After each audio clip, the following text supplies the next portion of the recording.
Fly home. Don't say anything to your mother and brother. That text came in at 6:47 a.m.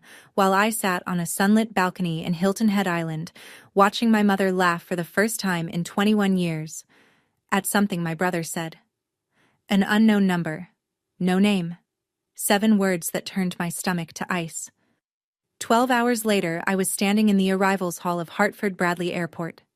A man in a gray suit held a sign with my name. Next to him, 2 police officers, and what they showed me in that conference room. I don't remember hitting the floor. I just remember waking up to fluorescent lights and a paramedic asking me to count backward from 10. That was 4 months ago. I still don't sleep through the night. But I need to tell you everything. Because what my family did, and what I did about it, changed who I am forever. Before I go on, please take a moment to like and subscribe, but only if you genuinely connect with this story. And I'd love to know, where are you watching from right now? Drop your city and your local time in the comments. My name is Willow Farrell. I'm 32 years old, and this is the story of how my own mother and brother tried to destroy me, and how the truth saved my life. Now let me take you back to a rainy November night in Glastonbury, Connecticut, the night I stopped being someone's daughter. I was 11 years old. It was a Tuesday, November 14th. I remember the date because I'd brought home a permission slip for a field trip to the Wadsworth Atheneum, the art museum in Hartford. I needed a parent's signature and $3. That's it. A signature and $3. My mother, Margaret Farrell, was sitting at the kitchen table when I walked in. She had the phone pressed to her ear. Her voice was calm, flat, like she was reading a grocery list. "It's done," she said. "She's leaving tonight." I didn't know who she was talking to. I still don't. She hung up and looked at me the way you'd look at a stain on a countertop, something to wipe clean. "Pack your things," she said. I thought she meant for the field trip. I actually smiled. "You're leaving, tonight." My brother Dean stood at the top of the stairs. He was 14. He watched the whole thing, didn't say a word, didn't move, just leaned on the railing like he was watching a show that didn't concern him. My mother opened the front door. Rain was hammering the porch. She handed me a black garbage bag, the kind you use for yard waste, and said 4 words I will hear for the rest of my life. "Go, don't come back." No suitcase, no coat, no explanation, no $3. I walked 3 miles in that rain. My sneakers filled with water by the second block. The garbage bag ripped at the corner of Hebron Avenue, and my library book fell into a puddle. I made it to my grandfather's house on Hubbard Street at 9:20. When he opened the door, he didn't ask what happened. He didn't call Margaret. He just knelt on the wet porch, wrapped his arms around me, and said, "You're home now, little bird." That was the last time anyone in my family held me for 21 years. My grandfather, Walter Ashford, was a retired civil engineer who lived like he'd never earned a dollar past his pension. Small Cape Cod house, vegetable garden out back. A workshop in the garage where he fixed clocks, radios, anything with gears. He wore the same 3 flannel shirts on rotation and drank his coffee black from a mug that said, "World's OK est Grandpa." My grandmother Rosemary was the warmth in that house. She taught me how to make pot roast on Sundays. She braided my hair before school. She read to me every night, even when I was 12 and probably too old for it. I never stopped her. For 7 years, that small house on Hubbard Street was the only place I felt real. Margaret never called. Not once. Dean didn't write. No birthday card, no Christmas visit. Nothing. It was as if I'd been erased from their lives with the same ease my mother used to wipe the kitchen counter. My grandfather never forced the subject, but once, when I was 13 and crying in the garage because a girl at school asked why my mom didn't come to the parent conference, he set down his wrench and said something I didn't understand until decades later. "Someday you'll understand why I'm saving the best for you. Not now, but someday." I noticed things, small things. A man in a gray suit who visited my grandfather every few months. They'd sit in the study with the door closed. I'd hear low voices but never full sentences. When I asked who the man was, Grandpa said, An old friend helping with paperwork. I didn't push. I was just grateful to have a home. My grandmother Rosemary passed when I was 16. A stroke, quick and merciful. And the house on Hubbard Street got a little quieter, a little colder. But my grandfather kept going, for me, I think. He drove me to campus tours. He proofread my college essays. He kept a locked oak box on the top shelf of his closet that he never opened in front of me. I asked him once what was inside. He smiled and said, "Your future." My grandfather died in his sleep 3 weeks before I started college. I found him on a Saturday morning, still in his flannel, one hand resting on a book about covered bridges. He looked peaceful. He looked done. The funeral was small. 6 neighbors, the pastor from the Methodist church on Main Street, a woman who ran the hardware store where Grandpa bought his nails, and then Margaret walked in. I hadn't seen my mother in 7 years. She wore black from head to toe. A silver cross hung from her neck. She moved through the church like a widow in a movie, touching pews, dabbing her eyes with a tissue, whispering, "Thank you," to strangers who offered condolences. She never looked at me. Not once. But Dean did. He walked right up to where I was sitting in the front pew, leaned down, and said something so quietly that only I could hear it. "Grandpa left everything to Mom. There's nothing for you." Then he smiled. A quick one. The kind that vanishes before anyone else sees it. After the service, a man approached me in the parking lot.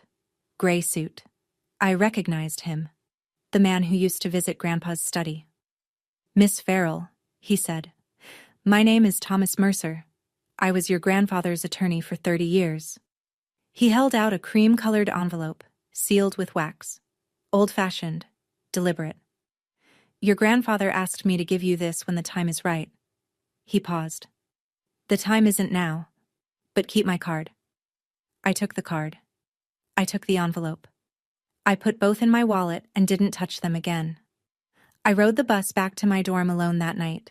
No family left, no safety net. 18 years old with a sealed envelope I was too afraid to open, and a business card from a man in a gray suit who said, "The time isn't now." I didn't know that those 2 pieces of paper would save my life 14 years later. I paid for college the way a lot of people do. Scholarships, part-time jobs, and ramen noodles 5 nights a week. I studied computer science at UConn, graduated with honors, and moved to San Francisco with $600 and a carry-on suitcase. I didn't call it ambition back then. I called it not having a choice. By 24, I was working 80-hour weeks at a startup in Soma, writing code for an app I didn't believe in, eating lunch at my desk, and sleeping in a studio apartment the size of a parking space. Nobody in my family knew where I was. Nobody asked. But something was growing. Not resentment. Purpose. I kept thinking about the kids I'd met in college who'd aged out of foster care with nothing. No family. No guidance. No one to call when the landlord raised the rent or the car broke down or the loneliness got so heavy it pressed on their chest like concrete. I knew that feeling. I'd lived it. At 27, I built Hearthline. It was a simple platform. Match kids aging out of the system with volunteer mentors who'd show up. Not charity. Presence. Someone to answer the phone. By 30, a venture fund believed in it enough to invest. The company was valued at $47 million. On paper, I was wealthy. In practice, I was still the girl in sneakers walking 3 miles in the rain. My only real friend was Grace Kimball, a nurse I'd met at the UConn Library freshman year. She was from Brockton, Massachusetts. Direct. Stubborn. The kind of person who'd tell you your haircut was terrible before asking how your day went. Grace knew everything about my past, and she had one rule about my family. "If they ever come back," she told me once over Thai food in the Mission, "it's not because they miss you, it's because they need something." I believed her. Mostly. But there's a difference between believing something in your head and believing it in the part of you that still keeps a garbage bag in the back of your closet, just in case. One night, years later, I found a line buried in my UConn financial aid records. Part of my scholarship had been funded by an anonymous educational trust. No name, no trail, just a deposit every semester like clockwork. I couldn't trace it. But I had a feeling I already knew. The call came on a Wednesday, 9:14 p.m. Pacific Time. I was on my couch in San Francisco, half watching a documentary about bridge engineering, a habit I'd inherited from Grandpa, when my phone lit up with a Connecticut area code. I almost didn't answer. I wish I hadn't. Willow? The voice was older, shakier, but unmistakable. It's your mother. Silence. Mine, not hers. I know I don't deserve this call. She told me she'd been diagnosed with early-stage cancer. She said she'd been going to church every week. She said she'd changed. She said the word sorry 4 times in 2 minutes, and each time it sounded more rehearsed than the last. Then she said the thing that cracked me open. I want us to be together. All of us. Before it's too late. A vacation. Hilton Head Island. As a family. She paused.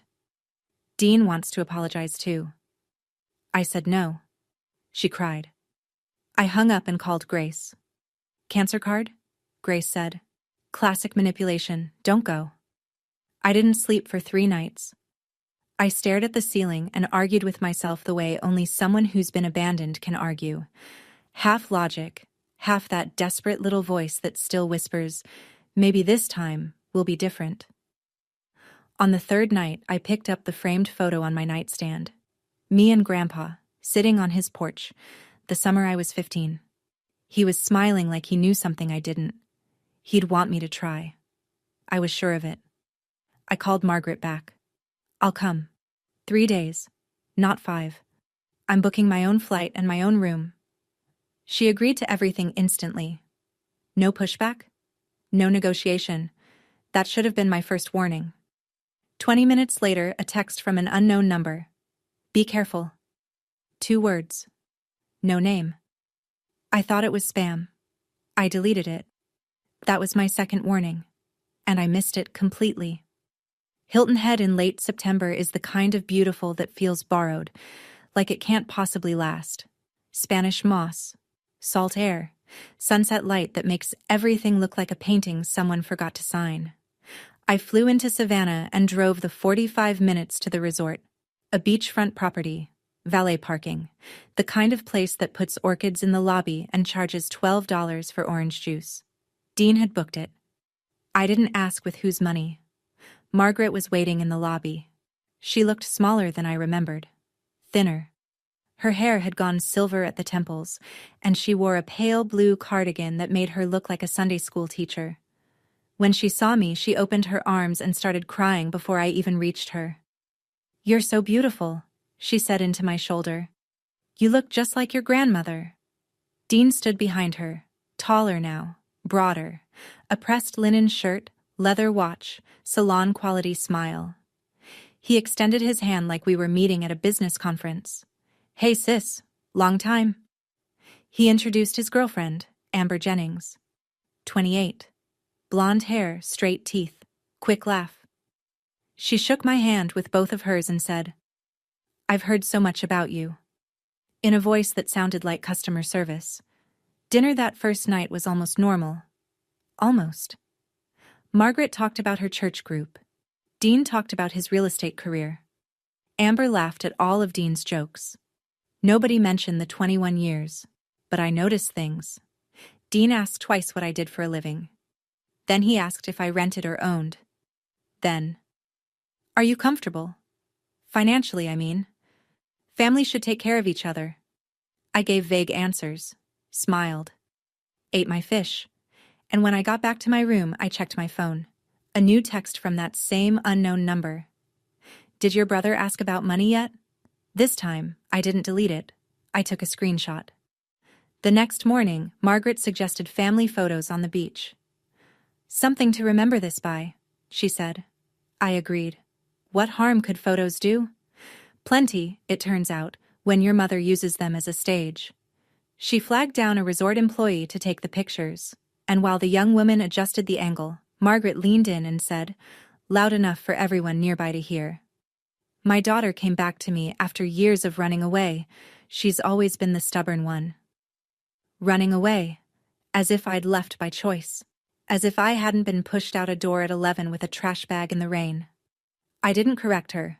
I stood there in the sand with my arm around a woman who'd rewritten my childhood for an audience of strangers, and I smiled for the camera. Dropped half an octave. Look, I'll be dropped half an octave. Look, I'll be honest. I've hit some rough patches, a few debts, nothing major. He shrugged like a man describing a parking ticket. Have you ever thought about investing together, as siblings? I'm not in a position to invest, I said. He pivoted fast. You know Grandpa left everything to Mom, right? His house, his savings? Not a lot, honestly. He was watching my face, testing. I didn't know the details, I said. Which was true. That night, I was brushing my teeth when I heard voices in the hallway outside my door. Margaret and Dean. Low, tense. She doesn't know, Margaret said. Keep going. She's suspicious, Dean replied. Then be better at it. I pressed my back against the bathroom wall. My toothbrush was still in my mouth. My hands were shaking. I waited until the hallway went quiet.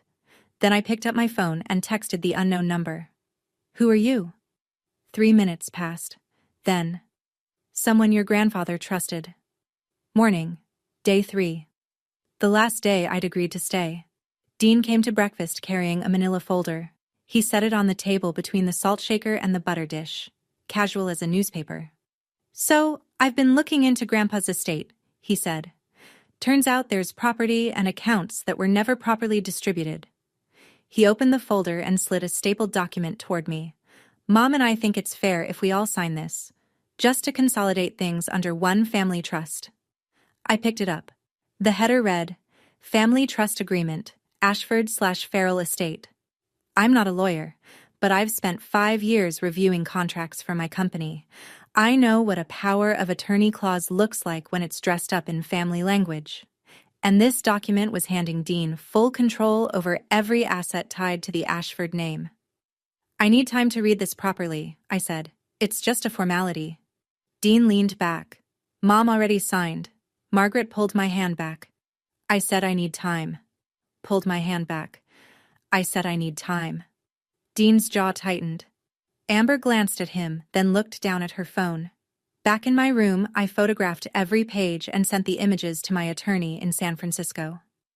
2 hours later, he called. Don't sign anything, he said.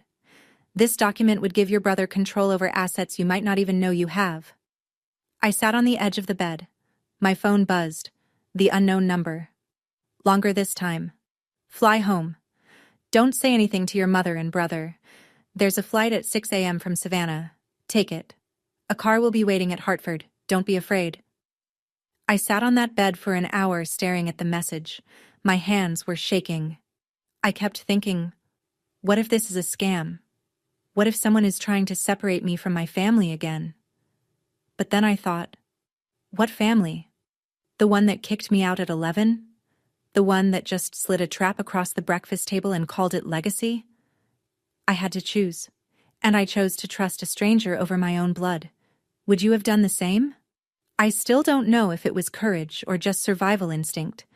Let me know in the comments, because even now, 4 months later, I go back and forth. I set my alarm for 4:30 a.m. and didn't sleep at all. 4:30 a.m. Still dark. The resort hallway smelled like chlorine and hibiscus. I grabbed my carry-on. I never unpack fully in places I might need to leave, and took the service stairs to the ground floor. No checkout. No note. I ordered an Uber from the parking lot and watched the resort shrink in the rearview mirror as we pulled onto Highway 278. The driver was a retired schoolteacher named Donna. She asked if I was heading home. I said yes. That was the truest thing I'd said in 3 days. At Savannah Hilton Head International, I checked in for the 6 a.m. flight to Hartford. The gate was half empty. A businessman, a mother with a sleeping toddler. Me, sitting in a plastic chair with a coffee I couldn't drink, rehearsing goodbye speeches I'd never give. I texted Grace from the boarding line. Something is very wrong. I'm leaving. I'll call you when I land. Grace, bless her. Thank God. The plane lifted off at 6:05. I watched the coastline tilt and fall away. The island, the resort, the family I'd let myself believe in for 72 stupid, hopeful hours. My phone buzzed at 7:30. Dean. Where are you? Mom is worried sick. Then Margaret. Willow, please don't do this to me again. Then Dean, 1 minute later. We need to talk about the trust. It's important. 3 messages in 10 minutes. Concern, guilt, then pressure. A perfect escalation. I'd watched Margaret do this my whole childhood. The soft open, the wounded middle, the sharp close. Dean had learned well. I turned off my phone and leaned my forehead against the window. And that's when I felt it in my jacket pocket. A business card, soft with age, its edges worn to felt. Thomas Mercer, attorney at law. I'd carried it in my wallet for 14 years, transferred it to jacket after jacket, never knowing why I couldn't throw it away. Now I knew. Hartford Bradley Airport, Gate B4. I walked through the jetway with my carry-on over one shoulder and the feeling that I was about to step into someone else's story. I was right. A man stood in the arrivals area holding a small sign, W. Farrell. Gray suit, silver hair, 70-ish. Beside him, 2 Connecticut State Police officers in pressed uniforms, hands at their sides. Not aggressive, but present. The man lowered the sign when he saw me. Miss Farrell, my name is Thomas Mercer. I was your grandfather Walter Ashford's attorney for 30 years. He offered his hand. Steady grip, kind eyes. We need to talk, privately. They led me to a small conference room near the airline offices. Beige walls, a round table, 4 chairs. Thomas sat across from me and placed 3 items on the table with the precision of a man who'd rehearsed this moment. A bound document, a sealed envelope, cream-colored, wax seal, handwriting I recognized as my grandmother Rosemary's, and a thick folder, tabbed and labeled. Your grandfather drafted this will in 2012, Thomas said. It names you, Willow Farrell, as the sole beneficiary of his entire estate.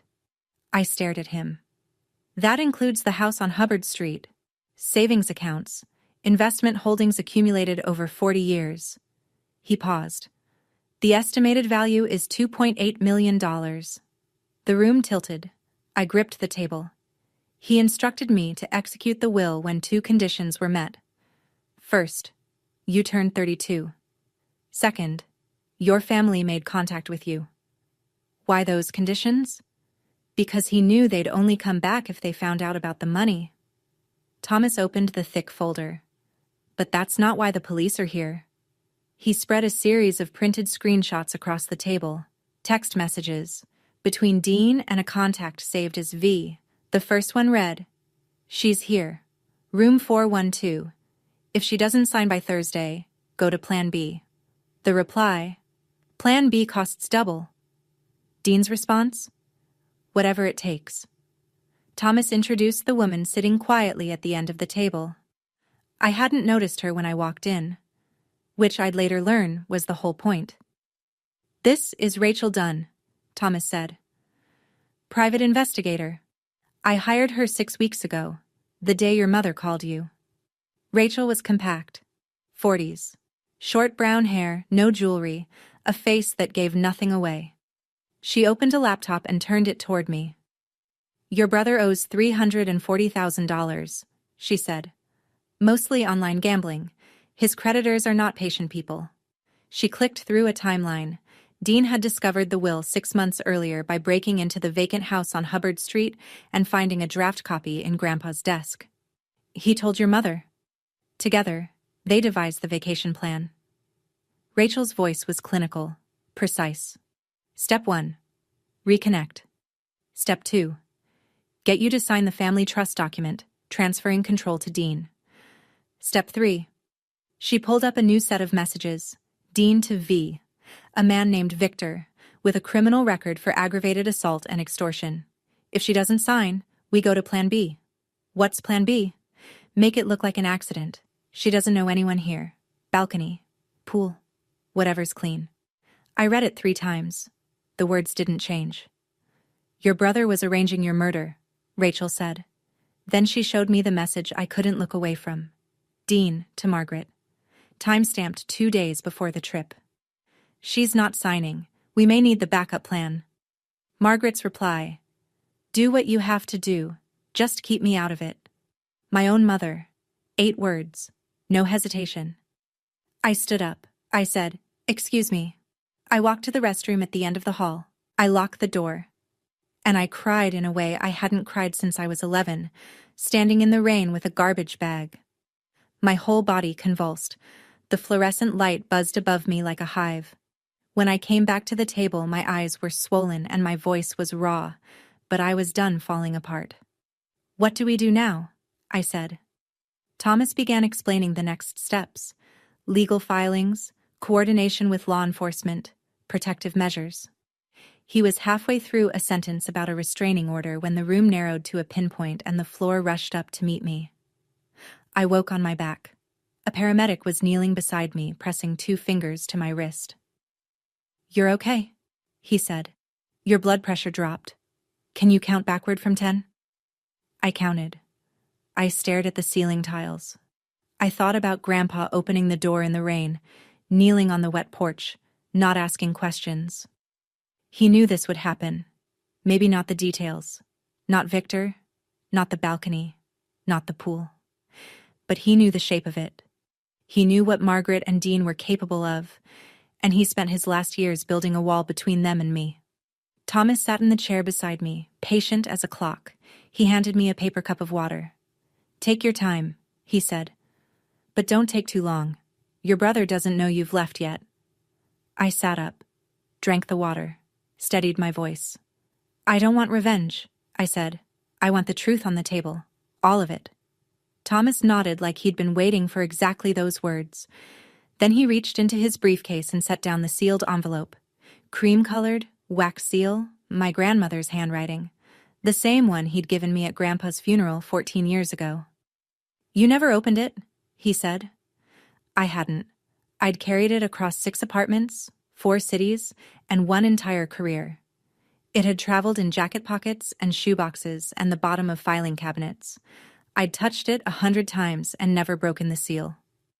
Open it when you're ready, Thomas said. Your grandmother Rosemary wrote it the week before she passed. I slipped the envelope into my bag. Not yet, but soon. First, I had a brother to stop. Thomas arranged a room at a hotel in Hartford. Quiet, clean, away from anything with the name Farrell attached to it. Grace flew in from Boston that same night. She walked through the door, dropped her bag, and wrapped her arms around me without a word. Then she said what Grace always says. I told you not to go. I know. I leaned into her shoulder. But if I didn't go, they would have found me eventually. She didn't argue. She knew I was right. While Grace ordered room service, I couldn't eat. The machinery of consequences was grinding forward 2 states away. Connecticut State Police had coordinated with law enforcement in South Carolina. The plan was clean. Arrest Victor first at Hilton Head, then take Dean the following morning back in Glastonbury. I sat on the hotel bed while Grace dozed in the armchair. Midnight. The city hummed outside the window. I pulled the envelope from my bag. The wax cracked like a whisper. Inside, 1 sheet of stationery, pale yellow, and a photograph. Rosemary's handwriting was careful, deliberate, the kind of penmanship they taught in schools that don't exist anymore. My dearest Willow, if you're reading this, it means your grandfather is gone and I'm gone, and someone is trying to take what's yours. I'm sorry I couldn't protect you while I was alive, but I want you to know, you were never the problem. Your mother was broken long before you were born, and she broke you instead of fixing herself. You deserve the world, little bird. Build your own nest. Grandma R. The photograph. Me at 5 years old, sitting on Rosemary's lap, both of us laughing at something outside the frame. On the back, in pencil, 4 words. You were always enough. Grace woke up to find me sitting cross-legged on the floor, holding the photo, tears running silent and clean. She didn't ask. She sat beside me, took my hand, and stayed there. At 1:47 a.m., my phone lit up. Thomas. Victor has been arrested. He's cooperating. Your brother will be arrested at 7 a.m. tomorrow morning. I set the phone down and looked at the photograph one more time. 5 years old. Laughing. Enough. 7 a.m. sharp. 2 unmarked cars pulled up to Margaret's house in Glastonbury. Dean was at the kitchen table eating cereal when they knocked. He answered the door in sweatpants. The officers read him his rights while Margaret screamed from the porch in a bathrobe, clutching the railing like the house was sinking. I know these details because Rachel Dunn sent me a brief report that afternoon. Clean. Factual. No editorializing. That was Rachel's way. Margaret's call came 40 minutes after the arrest. "What have you done?" She was hyperventilating. "They took your brother. He didn't do anything. He hired someone to kill me, Mom." Silence, long enough to hear a clock ticking somewhere in her house. "That's ridiculous. Dean would never. You're making this up to get back at us. The police have the messages, all of them." I let that settle. "Including yours." "What messages?" I read it from the screenshot on my phone, word for word. "Do what you have to do, just keep me out of it. That was you." 10 seconds of nothing, then quieter. "That was about the trust documents, not about hurting you. That's for the judge to decide." I hung up, set the phone face down on the nightstand, didn't pick it up again for 6 hours. Over the next few days, the pieces sorted themselves. Dean was held without bail. The nature of the charge, plus Victor's cooperation, made him a flight risk. Amber Jennings vanished. Checked out of the resort the morning of Dean's arrest, canceled her phone number, left no forwarding address. Thomas called that evening. "We need to move on the inheritance claim. Your grandfather's property in Glastonbury has been sitting empty for 14 years. He paused. He left instructions about what to do with it. Margaret, meanwhile, had already hired an attorney. Within 24 hours, her lawyer filed a motion to invalidate the will, claiming Grandpa Walter had lacked testamentary capacity when he signed it. The fight for the truth was just beginning. Margaret had always been better at narrative than truth. Within 48 hours of Dean's arrest, she transformed herself from complicit mother into grieving victim. She posted on her church group's Facebook page, the one with 900 members and a shared prayer list. "My daughter is trying to steal her grandfather's inheritance and put my innocent son in jail. Please pray for our family." It worked. My phone started ringing. Numbers I hadn't seen in 20 years. Some callers were polite, cautious even. Others were not. A woman from Margaret's Bible study left a voicemail calling me ungrateful. A man whose name I didn't recognize said I should be ashamed of what I was doing to my poor mother. I didn't respond to any of them. There was no point in fighting a story that had been running for 21 years. But then a call came from someone I didn't expect. "Willow? This is Patricia Boyd. I lived 3 houses down from your mother on Sunset Terrace." I remembered her. Barely. A tall woman with garden gloves who waved from her driveway. "Your mother told everyone you ran away at 11 because you were a troubled kid," Mrs. Boyd said. Her voice was steady but thin. "I believed her for 20 years. She paused. "But last week I saw the police report." "What police report?" "The night you left. A neighbor, me, actually, called the police because I saw a child walking alone in the rain carrying a garbage bag. An officer went to your mother's house. She told him you'd gone to stay with relatives voluntarily. They closed the case." A police report. Filed the night I was thrown out. Margaret had lied to the officer's face and the case had simply disappeared. I didn't know about any of it. "I'm calling because I owe you an apology," Mrs. Boyd said. I should have followed up. I should have looked harder. I didn't. Thomas later confirmed. Grandpa Walter had kept a copy of that police report. It was in the file alongside the will. He'd known about it from the beginning. And then Thomas told me something that broke me open all over again. "Your grandfather tried to get legal custody of you, multiple times. Margaret threatened to accuse him of abuse if he didn't back off. He chose to protect you from the shadows instead. My grandfather had fought for me, and my mother had used a lie like a loaded gun to stop him. I didn't fight back on social media. I didn't post a rebuttal. I didn't call Margaret's church friends to plead my case. Instead, I did what Grandpa taught me. I built something. Thomas filed the petition to validate the will with the Hartford Probate Court. The hearing was set for 2 weeks out. Margaret's attorney had already submitted the diminished capacity argument, claiming Grandpa Walter was mentally unfit when he signed. It was a common tactic, Thomas said, and almost always a losing one when the signer had a clean psychiatric evaluation on file, which Grandpa Walter did, dated 2 weeks before the will was signed, conducted by Dr. Alan Fielding, a board-certified psychiatrist still practicing in New Haven. Full competency confirmed. But Thomas had more. He arrived at the hotel one afternoon carrying a wooden box. Oak. Old. Brass latch. I recognized it instantly. The box from Grandpa's top shelf. The one he never opened in front of me. Your grandfather's house has been sealed since his death, Thomas said. This was in the master closet. He left instructions that I should give it to you when the legal process began. I opened it.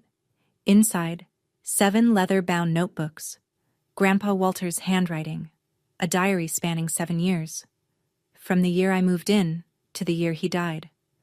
I opened the first one at random, March 2009, called Margaret again. She said Willow is better off without this family. Maybe she's right, but not in the way Margaret means it. He'd documented everything, every phone call to Margaret, every refusal, every legal attempt to bring me home, every quiet act of protection that I never knew about. Your grandfather didn't just plan for your future, Thomas said, adjusting his glasses. He documented the past. He knew this fight was coming. I called Mrs. Boyd that evening. Would you be willing to testify? I asked. About what you saw that night? About Margaret telling the police I'd gone to stay with relatives? Yes, she said, without hesitation. I should have done it 21 years ago. Meanwhile, Grace helped me connect with a nonprofit organization that specialized in transitional housing for youth aging out of foster care. Grandpa's house on Hubbard Street had been empty for 14 years.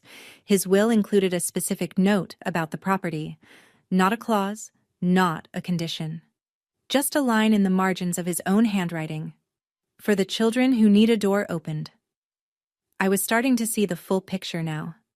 My grandfather hadn't just saved me. He'd designed a blueprint for what came next. He just didn't live long enough to hand me the key himself. 3 days before the hearing, Dean's defense attorney reached out to Thomas with an offer.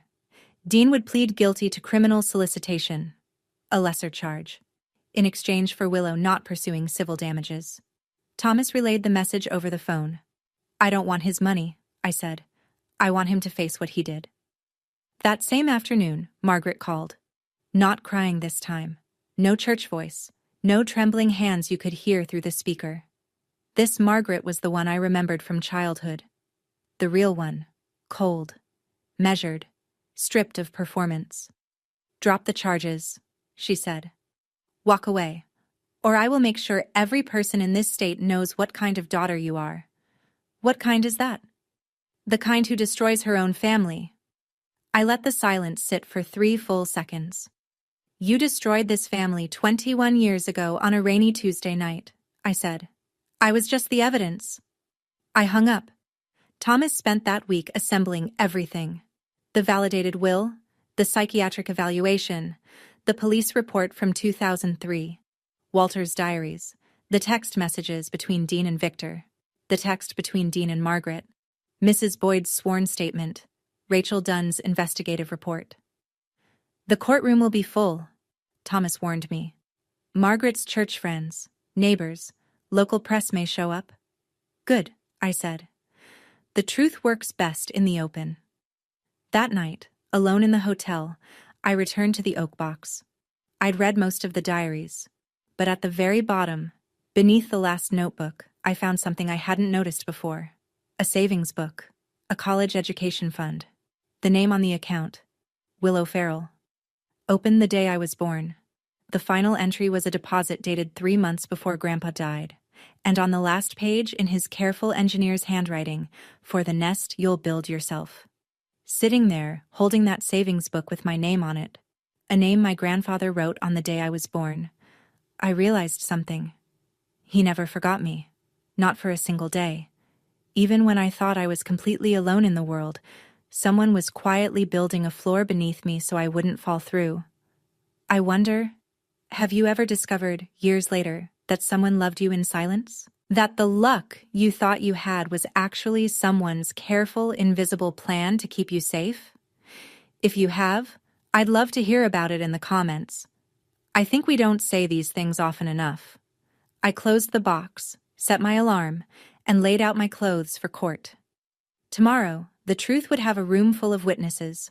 Hartford Probate Court, Courtroom 3B, 9:15 on a Tuesday morning. The room was full.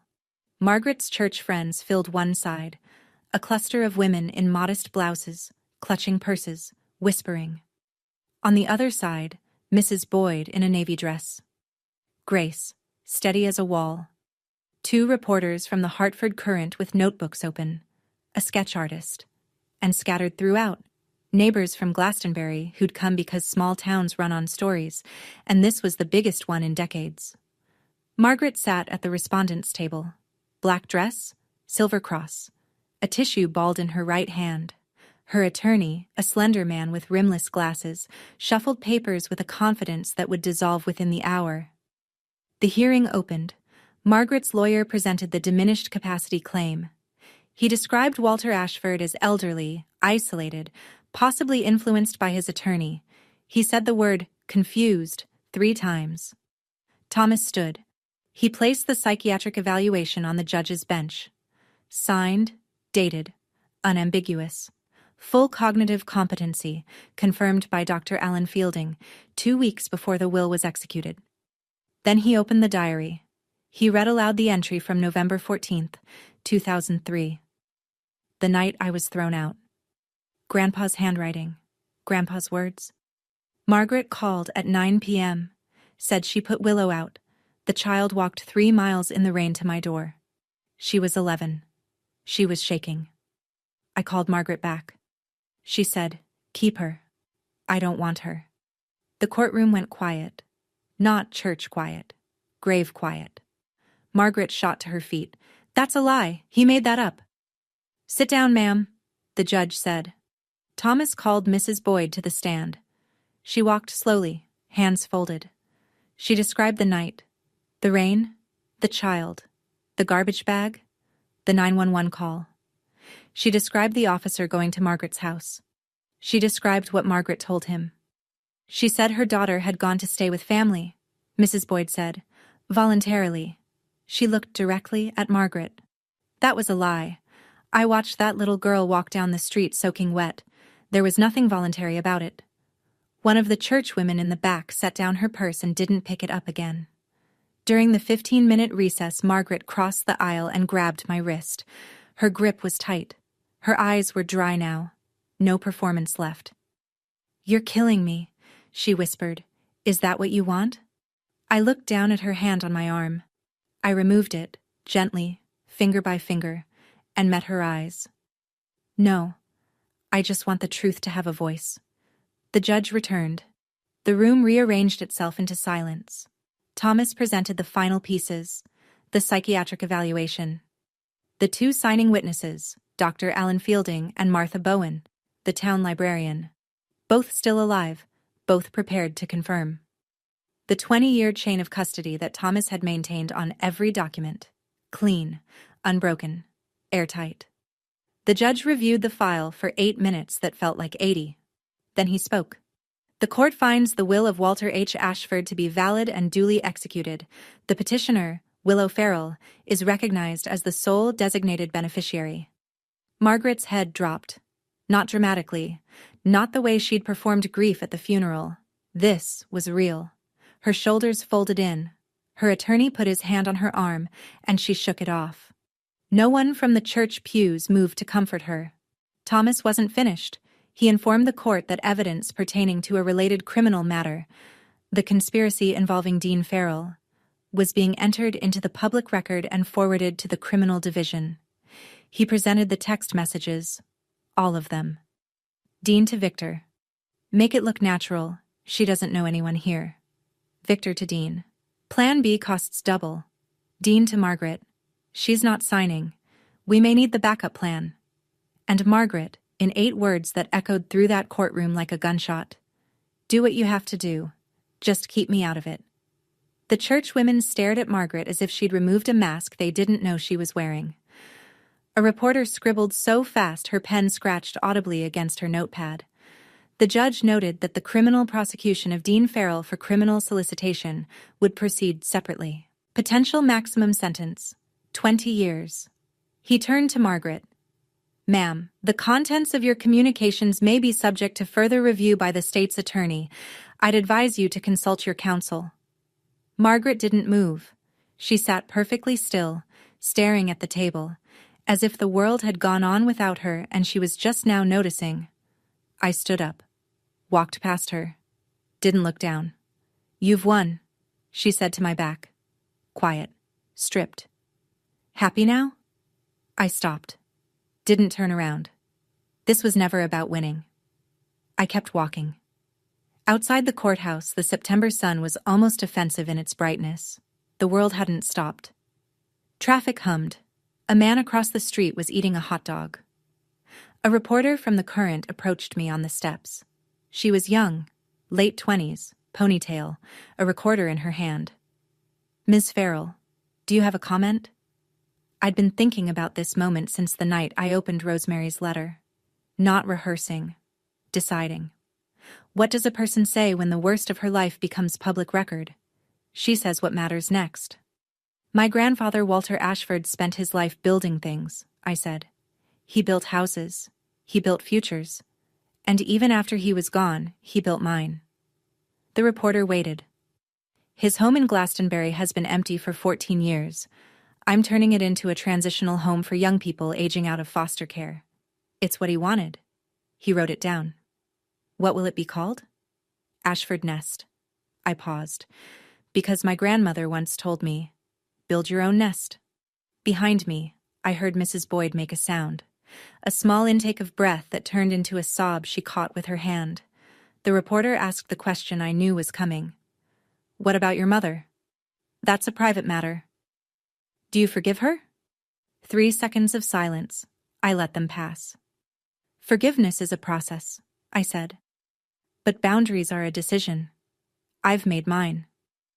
Grace stood a few feet behind me, arms crossed, smiling the way Grace smiles, more with her jaw than her mouth. She nodded once. Thomas shook my hand on the bottom step. Your grandfather would be proud. I know, I said. As the reporter walked away, Mrs. Boyd touched my arm. I want to volunteer at Ashford Nest, she said. Her eyes were red. I owe you 21 years.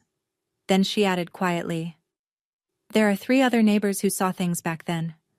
We were all too scared of your mother to speak up. She straightened her shoulders. Not anymore. 1 week after the hearing, Margaret requested a meeting. She went through Thomas. I'd blocked her number the day of the trial. I agreed. Public place, neutral ground, a coffee shop on Main Street in Glastonbury called Bean and Spoke. Grace came along and sat 1 table over, pretending to read a magazine she was holding upside down. Margaret arrived without makeup. No cross necklace, no costume. She looked like a woman who'd been awake for a week, which she probably had. She'd aged 10 years in 7 days. She sat across from me and folded her hands. I'm sorry, she said. For which part? She blinked. For all of it. That's not specific enough for me to accept. Margaret started to cry. Quietly this time. No audience. No performance. I watched her face and tried to tell the difference between real tears and muscle memory. I couldn't. And for the first time in my life, I realized it didn't matter. I'm not going to press charges against you separately, I said. That's not mercy. It's just not worth my energy. But here's what's going to happen. She looked up. You will not contact me. You will not visit Ashford Nest. You will not speak about me publicly. If you do, Thomas has everything he needs to pursue conspiracy charges. I kept my voice flat, steady, the way you'd read the terms of a lease. This isn't a negotiation. I'm your mother, she said. You were, I said. You chose not to be, and I've accepted that. I stood. placed $8 on the table, my coffee and hers, picked up my jacket. Willow. I walked to the door. I didn't look back. Outside, the October air hit my face like cold water. Grace caught up with me on the sidewalk. You okay? No, I said, but I will be. We walked to the car in silence.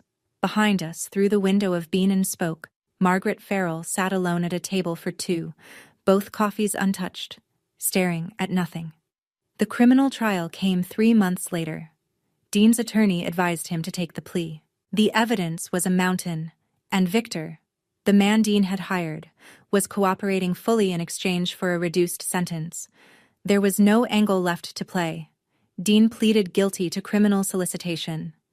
The judge sentenced him to 8 years, eligible for parole after 5. Victor received 12. I was in the courtroom when Dean stood for sentencing. He wore a county-issued jumpsuit and the kind of expression I'd seen on men in documentaries. Not remorse, just the slow dawning recognition that their story wasn't going to end the way they planned. Before the bailiff let him out, Dean turned toward me. I thought, for one heartbeat, that he might apologize, that he might say something human. I just needed the money, he said. That was it. Not, I'm sorry I tried to kill you. Not, I was wrong. Just, I needed the money. As if I were an obstacle between him and a bank teller. I said nothing. I sat. I listened to the judge close the record. I walked out into a hallway that smelled like floor wax and old coats. Margaret was not charged. The text message, "Do what you have to do. Just keep me out of it," was damning in plain language but legally ambiguous. Her attorney argued it referred to the trust documents. The state's attorney declined to prosecute. Insufficient evidence for conspiracy. But the court of public opinion had already ruled. Margaret's church group quietly removed her from the volunteer roster. Neighbors stopped returning her calls. The Glastonbury she'd curated for 2 decades, the one where she was the devoted mother and I was the troubled runaway, collapsed like a theater set after the lights come up. She sold the house on Sunset Terrace within a month and moved to a small apartment in Clearwater, Florida. Alone. Rachel Dunn's final report answered one last question. Amber Jennings wasn't Dean's girlfriend of 2 years. They'd met on a dating app 3 months before the trip. Rachel traced Amber's phone records. She'd texted Dean a photo of my passport and my flight itinerary the first night at the resort. That's how Dean knew my room number. That's how Victor would have found me. Amber was never charged. She simply ceased to exist in the story. A supporting actress who left when the production shut down. 6 months after the trial, the house on Hubbard Street was reborn. It took a crew of 14 volunteers, a contractor who gave us a discount after reading the Courant article, and more coats of paint than I can count. We replaced the porch boards. We fixed the leaky kitchen faucet Grandpa had been getting around to for a decade. We sanded the hardwood floors and patched the drywall and hung new curtains in every room. I kept Grandpa's desk in the living room.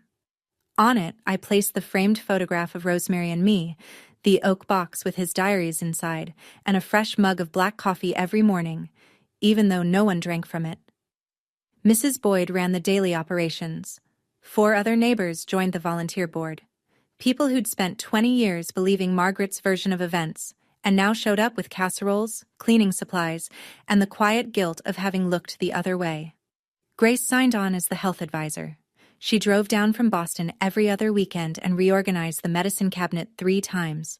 My company, Hearthline, partnered as the tech arm, connecting each resident with a vetted mentor through our matching platform.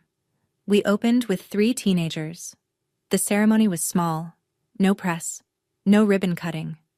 Just me, standing in the living room where my grandfather used to read the paper, telling 3 young people the only thing I knew to be true. This house belongs to a man who believed in second chances.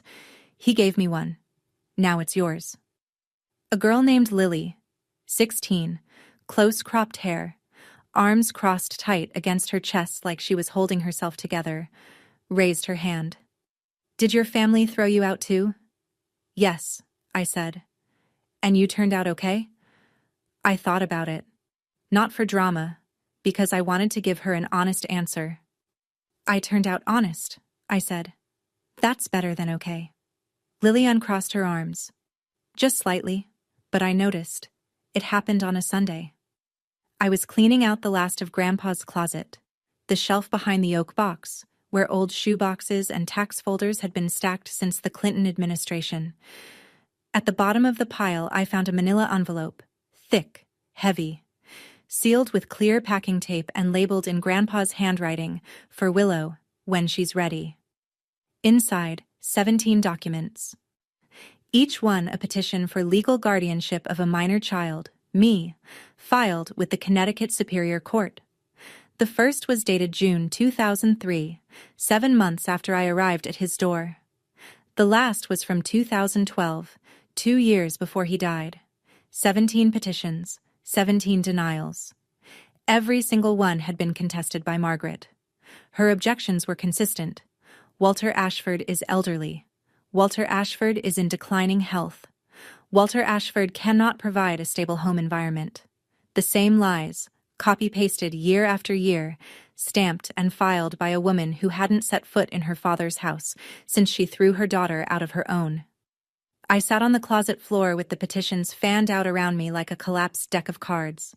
17 times he'd walked into a courtroom for me. 17 times my mother slammed the door. And he never told me. Not once. Thomas confirmed it that evening by phone. He didn't want you carrying that weight while you were building your life. He said, and these were his words, "Let her think she's free. She'll fight harder." But there was one more thing. Clipped to the 9th petition, the one from 2005, was a supporting affidavit signed by someone I hadn't thought about in over 20 years. My father, Robert Farrell, the man who left when I was 4 and never looked back. He had signed a document supporting Grandpa Walter's custody bid. 1 page, 1 signature, then silence again. No follow-up, no phone call, no contact. I don't know what it means. I haven't decided if it changes anything. But for the first time since I was a little girl, I thought about my father as something other than absence. I found a letter beneath the petitions, the last one Grandpa ever wrote to me, undated, unsigned, as if he'd started it, put down the pen, and never picked it up again. I failed you 17 times in court, but I will not fail you in my final act. Everything I have is yours. Use it to build what I couldn't, a home no one can take from you. I pressed the letter against my chest, closed my eyes, and let myself cry for the last time in this story. 3 months after Ashford Nest opened, Mrs. Boyd called me on a Wednesday afternoon. "Your mother is outside," she said. "She's just standing on the sidewalk, across the street, looking at the house." I walked out the front door. Margaret was on the opposite curb, wearing a beige coat and flat shoes. No makeup, no cross. She looked like a woman returning to a place that had moved on without her, which is exactly what she was. She saw me and didn't wave, just stood there, like she was waiting for permission to exist. "He gave it to you," she said. "The whole house. He gave it to the children who need it. I grew up in that house, and I was thrown out of yours. I stayed on my side of the street. She stayed on hers. We both have memories. The difference is what we do with them." Wind pushed a crumple of dry leaves between us. Somewhere inside, I could hear Lily helping a new resident find the bathroom. "Can I come in?" Margaret said. "Just once." I stood still for 5 seconds. I thought about the rain, the garbage bag, the phone call. Keep her. I don't want her. The 17 petitions, the text to Dean.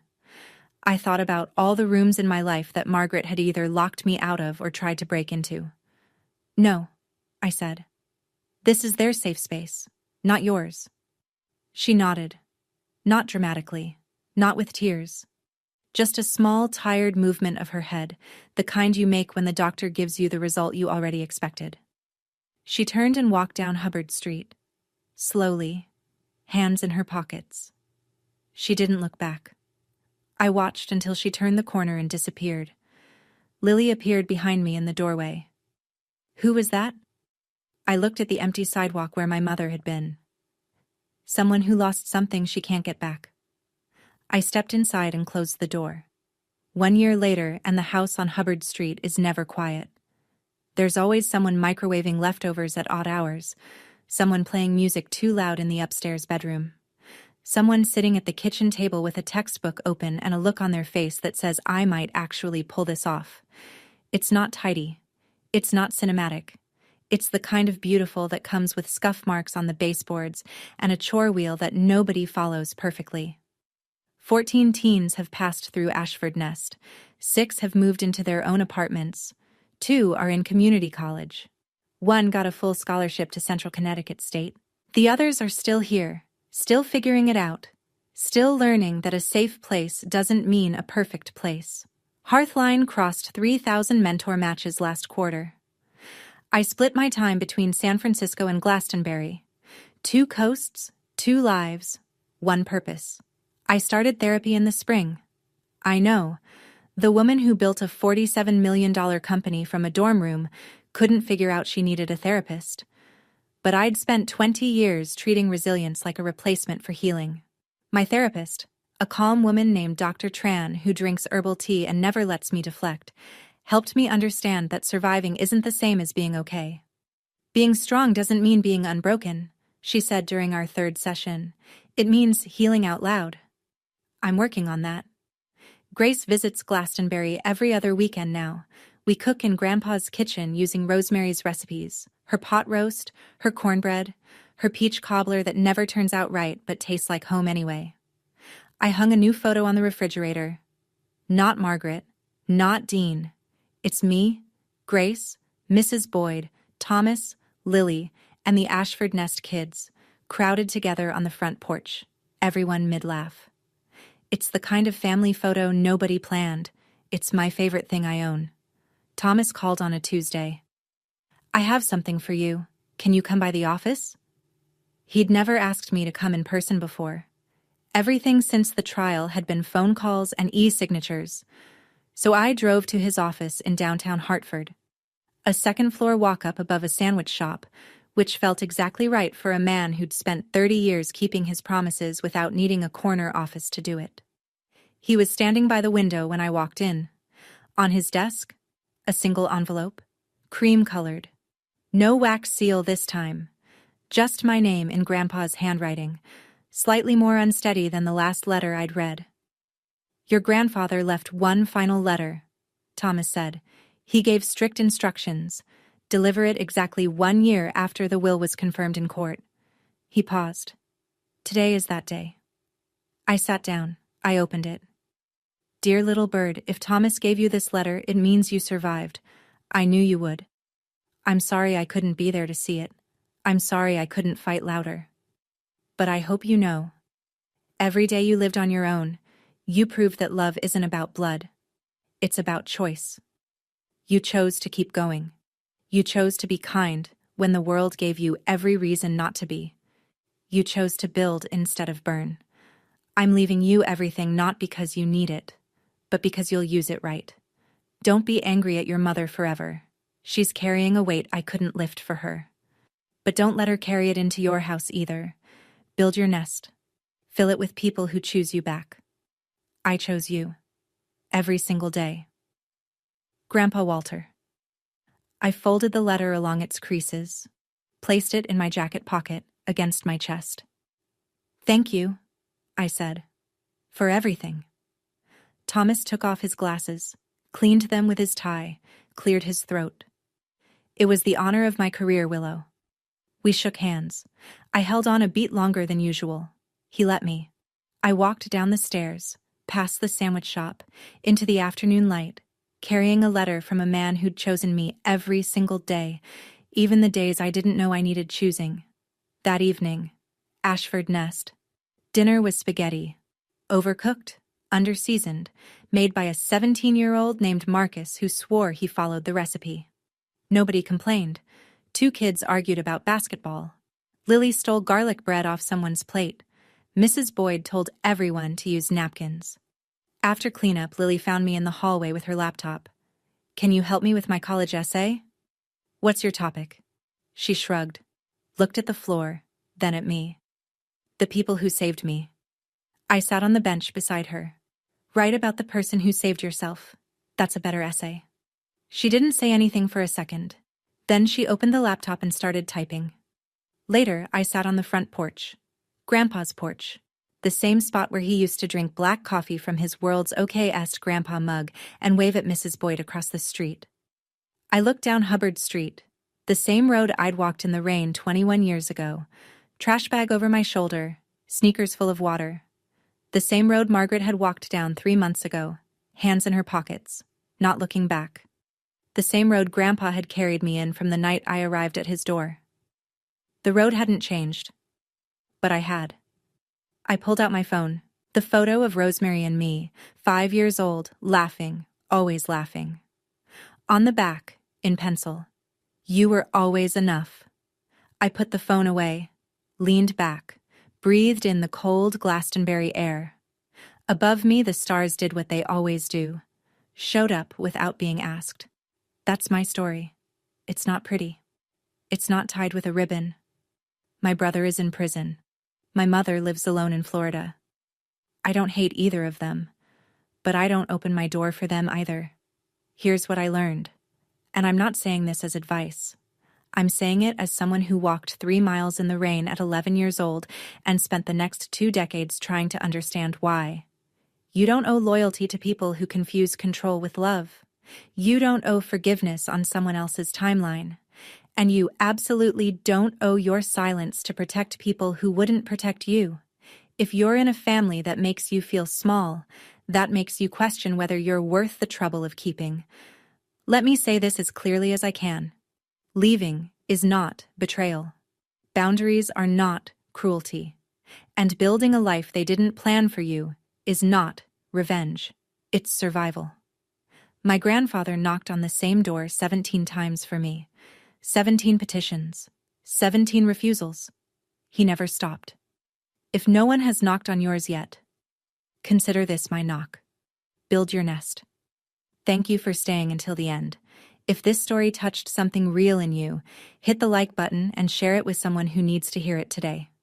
If you have your own story about setting boundaries with family, about walking away and finding out it was actually walking toward something, the comments are yours. I read every single one. And if you want another story about someone who refused to stay small, check the link in the description. I think you'll see yourself in it. Subscribe, and I'll see you in the next one.